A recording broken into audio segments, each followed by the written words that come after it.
Ok. Bonjour à tous, bonjour à toutes. Bon. Aujourd'hui, toujours dans les exercices sur la MRV. Voilà, on va essayer de un peu voir des exercices plus compliqués. On va essayer d'y aller un petit peu crescendo. Et donc de voir à quoi ça peut vraiment nous servir, toutes ces formules d'accélération de ça. Et donc, voilà, on va essayer de faire des exercices qui sont un peu plus durs. Donc, je vais te demander de t'accrocher pendant cette vidéo. Et, enfin, voilà. On passe direct au premier exercice. Alors, le premier exercice, il est assez simple. Hein. On nous dit qu'on va lancer un ballon d'une hauteur de 100 mètres, tandis qu'on va en lancer un donc sur la même verticale à une certaine vitesse. D'accord ? Et on nous dit qu'à 60 mètres, les ballons vont se rencontrer. Et j'aimerais bien savoir à quelle vitesse je dois lancer mon ballon en dessous pour qu'à 60 mètres, les deux ballons se rencontrent. Donc, on va représenter la situation suivante. Donc, on a 100 mètres de haut. Voilà. Ok. Alors, un premier ballon est lâché. L'autre, on le lance vers le haut, à une certaine vitesse, V1. Et l'autre, il est lâché, donc il a une accélération. Alors, celui-ci, ok, on le lance à une vitesse, mais il y a aussi l'accélération qui le fait redescendre. Donc ici, on aura deux forces, tandis qu'ici, on n'en aura qu'une. Alors, c'est bien 2 MRU, pardon, MRUV. Donc, on a un MRUV, donc on va utiliser ces formules-ci. D'accord. Alors, moi, j'aimerais bien savoir, voilà, à 60 mètres, ils se rencontrent.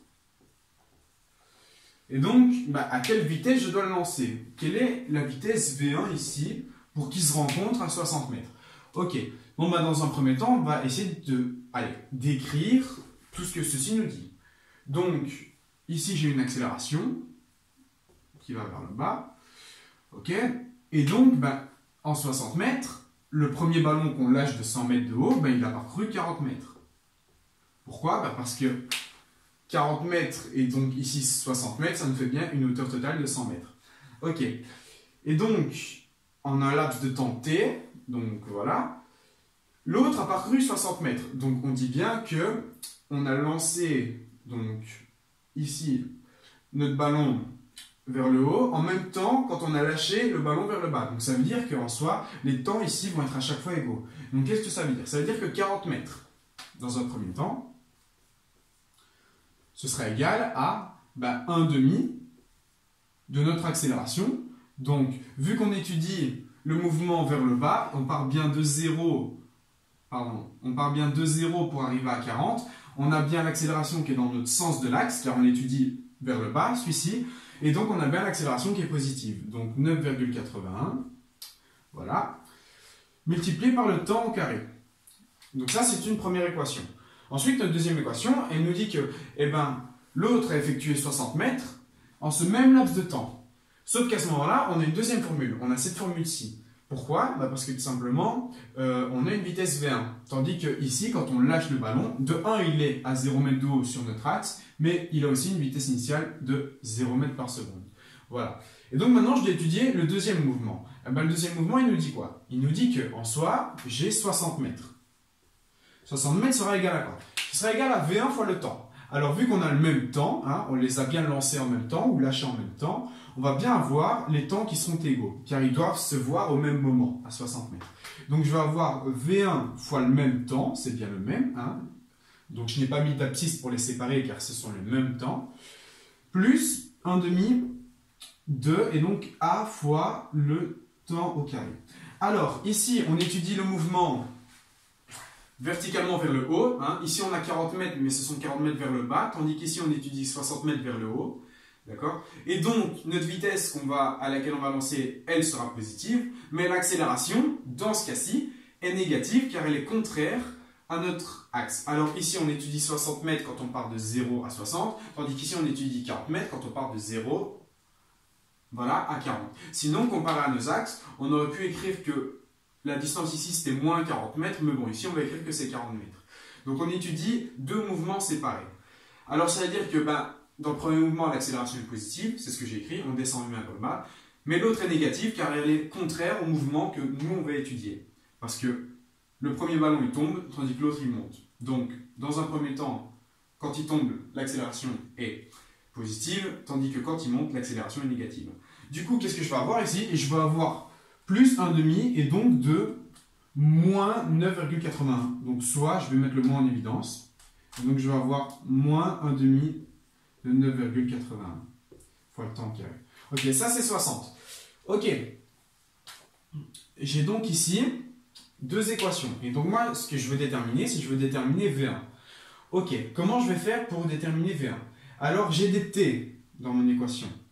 L'idéal, ce serait de remplacer mes t par une valeur, voilà, numérique. Comme ça, on n'aurait plus qu'une équation et une seule inconnue. Et ça, bah, on sait le faire. Pourquoi? Parce qu'on a une équation en haut qui nous dit que bah, 40, c'est 1 demi de 9,80 fois le temps au carré. Alors à ce moment-là, qu'est-ce qu'on fait? Eh ben, c'est très simple. On passe le temps au carré dans un membre. Alors, 40, notre 1 demi devient fois 2. Du coup, j'ai 80, donc 40 fois 2, hein, sur 9,81. Car fois 9,80, il devient divisé. Je prends la racine et j'ai que le temps, c'est la racine de 80 divisé par 9,81. Soit, et donc le temps, c'est... je ne l'ai pas écrit, super. Si, je pense que c'était 2,85. Voilà, 2,85 secondes. Ok, à peu près. Alors, qu'est-ce qui va se passer? Bon, on a notre temps. Et bien, on va tout simplement le remplacer ici. Je vais tout simplement avoir V1, donc 60, pardon, qui est égal à V1 fois, et donc 2,85, moins 1 demi de 9,81 fois 2,85 au carré, ce qui va nous donner une vitesse initiale de 7 mètres par seconde. Voilà. Et donc on a trouvé notre vitesse initiale. Alors je regarde bien si mes calculs sont justes. Alors oui, on aurait pu faire cela autrement, mais bon, les calculs paraissent justes. Alors voilà, on a 7 mètres par seconde. Donc ça, c'est un moyen de le faire. Après, on peut aussi effectuer un deuxième moyen de le faire et donc voir ce qui se passe concrètement. Non, qu'est-ce que je raconte? Non, ça, c'est la bonne méthode. Alors, on pose 40 qui est égal, et bien donc on étudie un mouvement vers le bas, du coup l'accélération est positive. Vu qu'on n'a pas de vitesse initiale, on n'a que 40, c'est 1 demi de 9,80 fois le temps carré. Ensuite, j'ai 60 qui est égal à, et ben donc, V1 fois t, mais vu qu'on étudie un mouvement vers le haut, on a une accélération négative, donc moins 1 demi de 9,80 fois le temps carré. J'isole mon t, j'obtiens que c'est la racine de 80 sur 9,80, ce qui nous fait, je vais quand même prendre la calculatrice pour être sûr. Voilà, donc je prends la racine de 80 divisé par 9,81, ce qui nous fait bien 2,85. Ensuite, je dois remplacer là-dedans pour trouver V1. Alors, ce qu'on peut faire pour isoler V1, on trouve la valeur de ceci, on le fait passer de l'autre côté, ensuite on divise par 2,85. Si je fais ça, je vais avoir 60 plus, et donc, ouvrez la parenthèse, 9,80 divisé par 2 fois 2,85 au carré. Hop là. Ça va nous donner 99,84 qu'on divise par 2,85. Ah, et donc ma vitesse est fausse, pardon, mais c'est 35,03.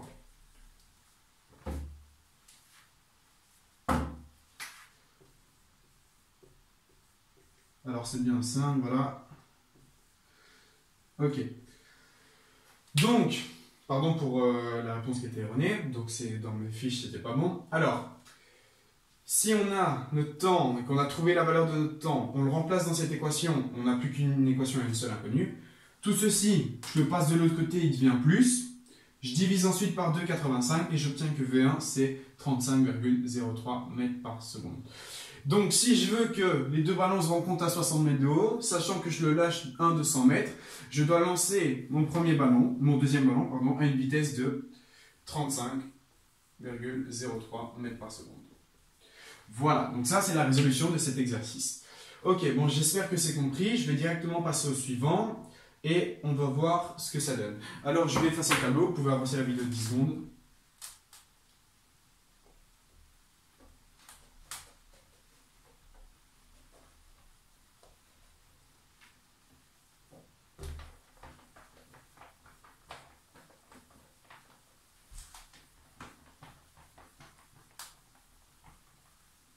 Ok, let's go. Alors l'exercice suivant, il est un peu plus compliqué. L'exercice suivant, on nous dit qu'un jongleur jongle avec 3 balles. Donc il les lance à un intervalle de 0,25 secondes. Donc il va lancer la première, il va attendre 0,25 secondes, il va lancer la deuxième, il va encore attendre 0,25 secondes, il va lancer la troisième.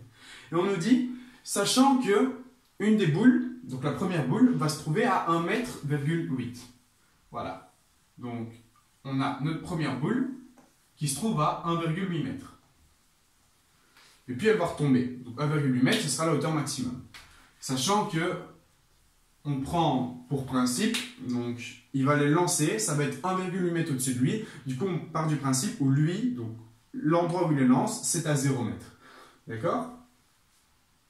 Ensuite, on doit calculer les distances respectives des deux autres balles quand la première est tout au-dessus. Alors, quand la première est tout au-dessus, qu'est-ce qu'on sait déjà quand la première est tout au-dessus? Alors, déjà, l'idéal, ce serait de savoir à quelle vitesse initiale il va lancer ces balles. Comme ça, on va pouvoir définir les hauteurs ensuite en fonction de notre vitesse initiale. Ok, donc je vais déjà me contenter de calculer la vitesse initiale. Je sais que à 1,8 m, pardon, la vitesse est nulle, car l'objet s'arrête et puis il redescend.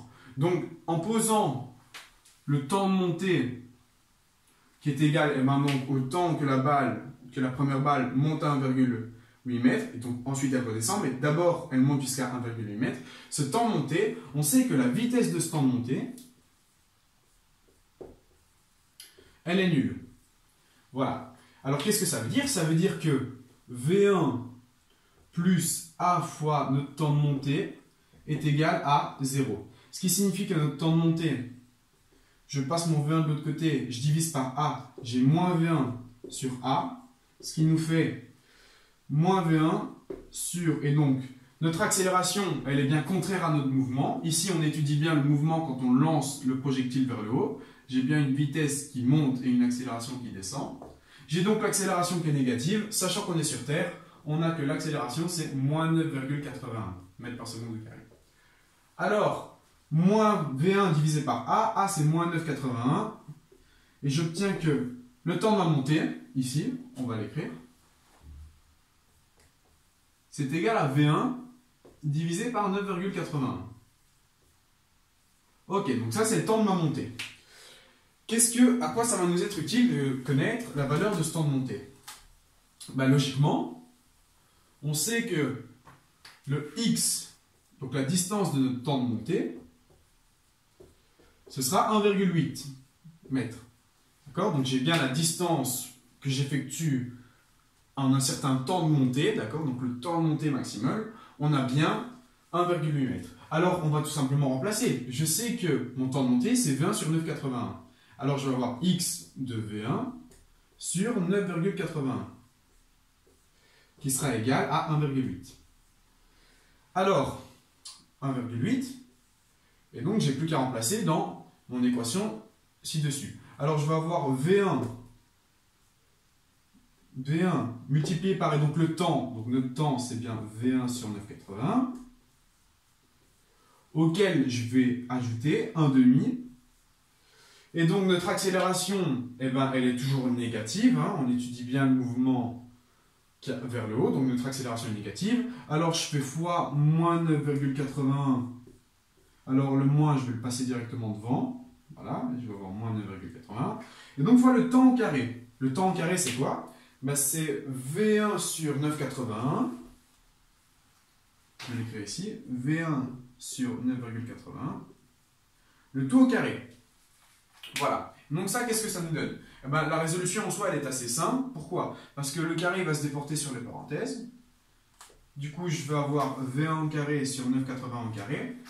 Ici, 9,81 en numérateur et au carré en dénominateur, je peux en enlever 1 et donc ceci tombe. Voilà. Je vais prendre ceci, c'est plus simple. Il va donc me rester V1 au carré sur 9,81. Alors ici, V1 il va passer au numérateur, je vais avoir V1 au carré sur 9,81. Et donc j'obtiens que 1,8 c'est V1 sur 9,81 moins 1 demi de V1 au carré, pardon, donc au carré, sur 9,81. Ce qui signifie tout simplement que 1 moins 1 demi, ça nous fait 1 demi. Donc j'ai 1,8 qui est égal à 1 demi, donc fois V1 au carré sur 9,81. Ce qui signifie que V1 au carré, alors mon 1 demi devient fois 2 et mon 9,81 devient fois 9,81. Du coup j'ai 1,8 fois 2 fois 9,81. Et si je veux V1, je prends la racine. Ok, et donc ça nous donne une valeur d'à peu près,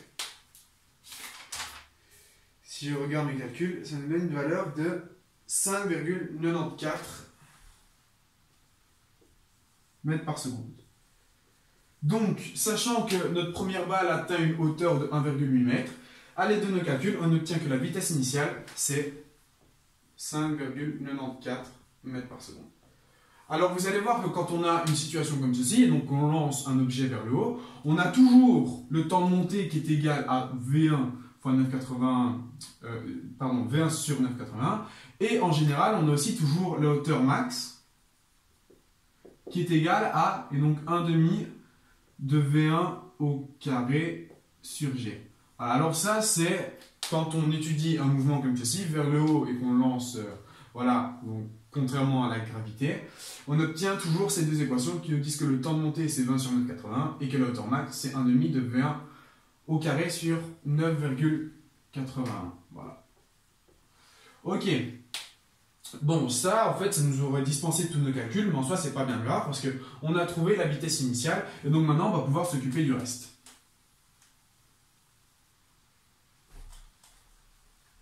Alors, qu'est-ce qui est bien avec ça? Alors, sachant qu'on connaît V1, eh ben, on peut connaître le temps de montée. Le temps de montée, c'est V1 sur 9,81, ce qui signifie qu'on a 5,94, c'est un 5 ici, hein. Je sais bien qu'on dirait des 9, mais voilà, sur 9,81. Ce qui nous fait une valeur pour le temps de montée de 0,605 secondes. Donc ça, vous le faites à la calculette, bien évidemment. Ok, le temps de montée, c'est 0,605 secondes. Donc ça veut dire que quand la première est à 1,8 mètres, ça veut dire qu'en soi, il s'est écoulé entre le temps où on l'a lancé, et donc le temps où elle est tout au-dessus, il s'est écoulé 0,605 secondes. Ok, on sait que la deuxième, on l'a lancée donc 0,25 secondes après. Donc qu'est-ce que ça veut dire? Ça veut dire que entre ce temps-là et la position de la deuxième, d'accord, il y a 0,25 secondes. Donc ça veut dire que ce temps-là, c'est le premier, moins 0,25 secondes. Donc soit 0,605 moins 0,25 secondes. Ce qui nous fait à peu près 0,355 secondes. Voilà, donc ça c'est le temps de la deuxième. C'est 0,505 secondes. Maintenant, qu'en est-il pour le temps de la troisième boule? Alors la troisième boule, donc on lance la première, on attend 0,25 secondes, puis on relance la deuxième, on attend encore 0,25 secondes. Donc en soi, on a attendu, comparé au premier mouvement, 0,25, hein, ici, il y a bien 0,25 secondes d'écart, et encore 0,25 secondes d'écart. Donc ce qui nous fait à peu près 0,5 secondes d'écart. Donc on n'a que le temps ici, c'est le temps tout au-dessus, donc 0,605 secondes moins 0,5, ce qui nous fait à peu près 0,105 secondes. Donc ça c'est le temps de la première boule, de la dernière boule, pardon, quand la première est tout au-dessus. Voilà. Donc ça, ce sont les temps respectifs.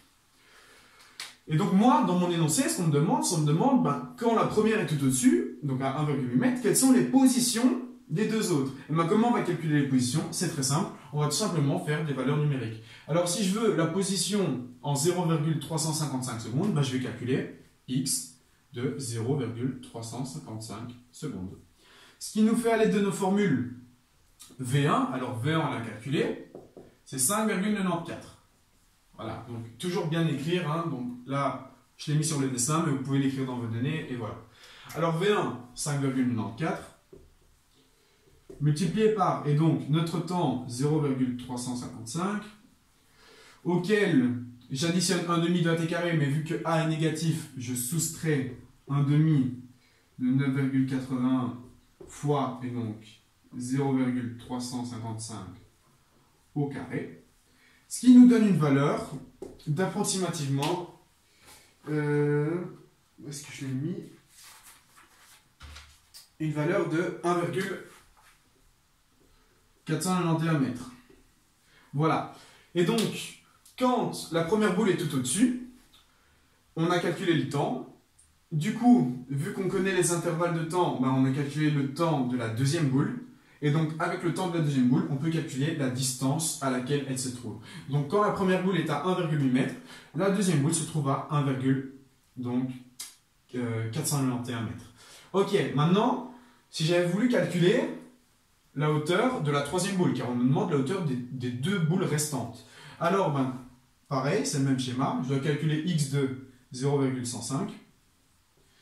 Ça nous fait bien 5,94 fois 0,105 moins 1/2 de 9,81, car encore l'accélération est négative, fois et donc 0,105 au carré, ce qui nous fait une valeur de 0,57 mètres. Voilà, et donc vous avez trouvé les hauteurs respectives de vos deux autres boules quand la première est à 1,8 mètres. Alors l'exercice est un peu long, c'est vrai qu'il n'est pas super évident à comprendre, hein, mais donc voilà, il faut bien se dire qu'en soi vous pouvez y arriver, donc ne vous avouez pas vaincu directement quand vous lisez l'exercice, et voilà. Donc je récapitule. On dit qu'on a 0,25 secondes d'intervalle, donc quand on lance les bulles. Donc ça veut dire que quand la première est tout au-dessus, on a un certain temps, et ben donc la deuxième sera à ce temps-là moins 0,25, et la troisième sera à ce temps-là moins 0,5.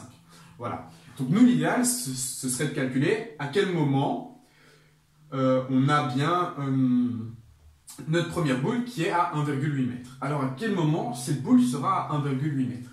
Pour ça, on sait que le temps de montée, ce sera toujours, dans des exercices comme ça, ce sera toujours V1 sur 9,81.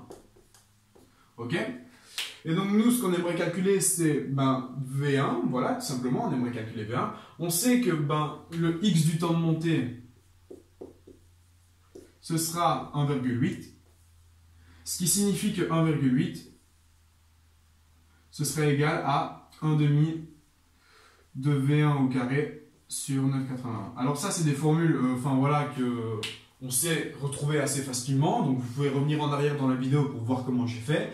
Mais bon, donc ici c'est la formule simplifiée, voilà. Alors, on a une équation initiale connue, donc qui est V1, et donc avec tout ceci on isole V1, et on a que V1 c'est 5,94 mètres par seconde. Alors, si on a V1, logiquement, on a le temps de montée, car il suffit de remplacer là-dedans, on va trouver le temps de montée. Je remplace dans ma première équation, et j'ai que le temps de montée c'est 0,605 secondes. Ensuite, je soustrais 0,25 pour le temps 2 et je soustrais 0,5 pour le temps 3. Ensuite, moi, ce n'est pas le temps que je veux, mais c'est les hauteurs. J'ai qu'à calculer les hauteurs à ce temps-là. Et j'ai bien notre première hauteur qui est égale à 1,491 et notre deuxième 0,57 mètres. Voilà. Je vous remercie de votre attention, j'espère que c'est bien compris. L'exercice ici est un peu plus compliqué que d'habitude. Et donc voilà, j'espère que vous avez bien compris. Si tu n'as pas compris, je t'invite à me réécouter peut-être ou allez, réessayer de faire l'exercice toi-même, tout seul, donc en prenant les infos au départ et donc sans regarder. Et puis voilà. Allez, je vous dis à très bientôt pour de prochaines vidéos.